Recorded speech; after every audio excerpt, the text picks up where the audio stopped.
Looking down at the stick, I think about how foolish I was. My mom is going to be so disappointed in me.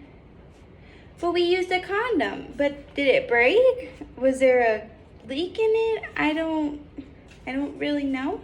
But all I think back is to how I wanted to get birth control and my mom said no. But if I have my own consent to it, why can't I? It's my body. Birth control comes in many different forms and can be life-changing because of the many benefits, including pregnancy prevention, regulated periods, and even clearer skin. There are so many different types of birth control.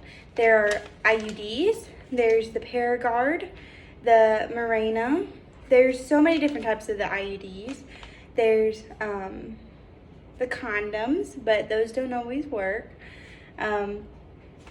There's the birth control pill, the implant that you get in your arm.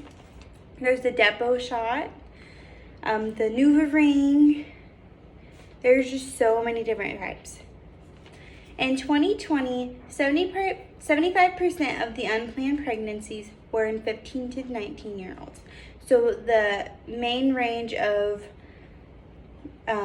women who are still minors that still need the consent of the parent. Most parents don't want their child to have birth control because what are they doing? They're consenting their child to have sex.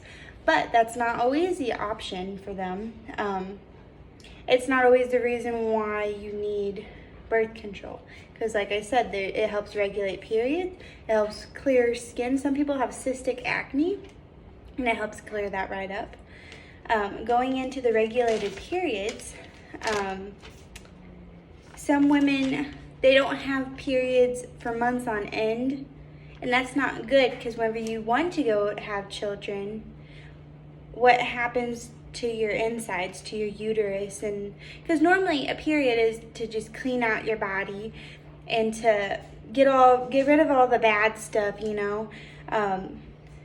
And if your body's not doing that on its own, then what's happening on the inside of you? You know what I mean? And honestly, this happens in a lot of cases. I know so many people who have the PCOS, the polycystic ovarian syndrome, and like I said, they don't have a lot of periods, so they actually end up having to take an extra medicine called metformin. It's actually a diabetic medicine, but they either can take the birth control with it or they have to take the metformin, and that helps regulate them. And unfortunately, those people who have the polycystic ovarian syndrome can't always have babies, which is really unfortunate. But the birth control also affects your hormones. So,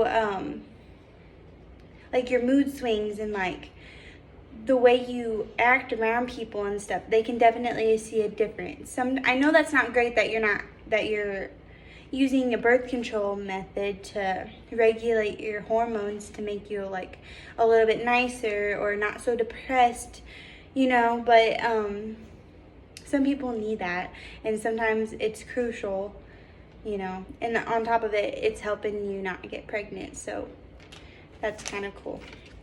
Moving on to clearer skin, most women produce sebum, and the sebum gets into your pores and clogs them and causes acne, and this is caused by the testosterone.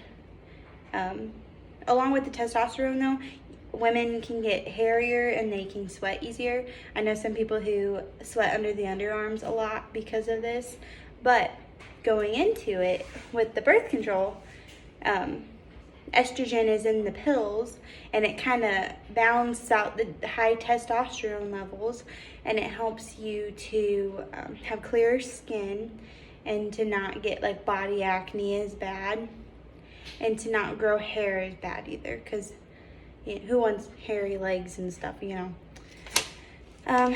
To conclude, many believe contraceptives is only used for those who are sexually active. This needs to be a more common thing because we won't blink our eyes, you know, we won't like think twice about it if it's more of a common thing. Birth control comes in many different forms and can be life-changing because of the many benefits, including pregnancy prevention, regulated periods, and even clearer skin. I believe this is so important, and that we should, as a society, make it a normal thing. And the prevention kind of balances out the high talks of like abortion and stuff, you know, because it's awful. If we prevent it from happening, then I don't think that the cases would be so high on the abortions, or the adoption rates. You know, adoption's always the best option if you're gonna have a child. But like I said, let's prevent it from the start. And you know, just if you're not ready, you're not ready, and this way you're not killing a living thing, you know what I mean?